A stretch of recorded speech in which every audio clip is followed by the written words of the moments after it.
Do you know what one of the most common questions that I get about narcissists is? It's this one. Does a narcissist believe they are a bad person? Do narcissists truly believe deep down that they are bad people? And the answer is no. Most narcissists do not actually believe that they are bad people. But here's what's important to understand. Narcissists do know that they often engage in some underhanded behavior. The narcissist knows that they do things a lot of times in their relationships with people that are truly underhanded. Now, what is underhanded? Underhanded basically means dishonest, sneaky, or unfair. So the narcissist may engage in behavior with others that is dishonest, sneaky, or unfair, but check this out, but done in a concealed way.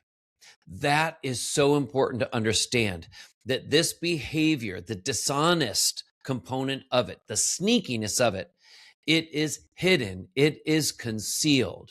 In other words, if you were to ask the narcissist about it, whether they did something, they would not tell you the truth. They would not own up to it. Okay. So the next question is, why does the narcissist engage in underhanded behavior?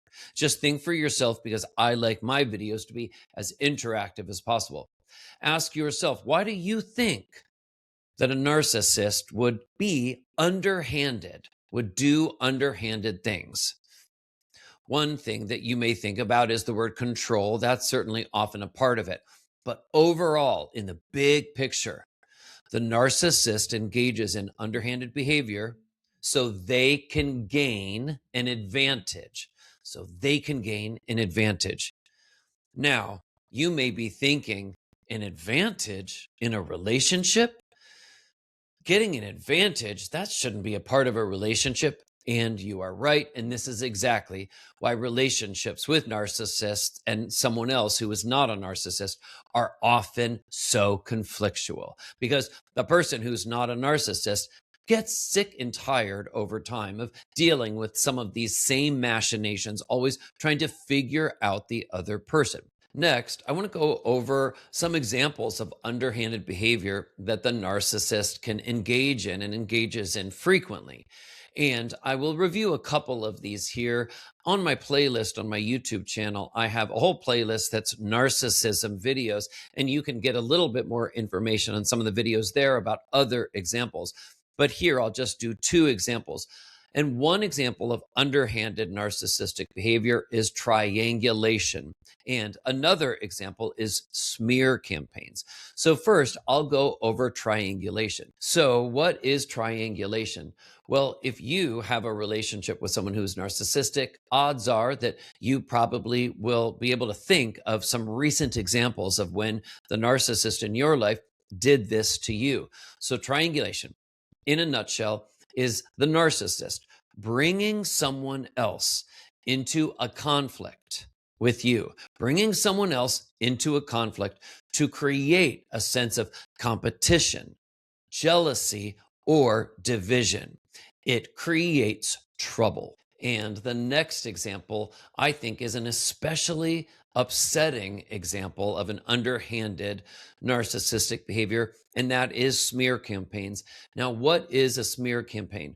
Well, basically, a smear campaign is the narcissist talking about you to others and sharing selective stories about you, exaggerating certain details about you that are negative or that would put you in a negative light, and also sharing half truths. But the big question, of course, is why would a narcissist do something like this?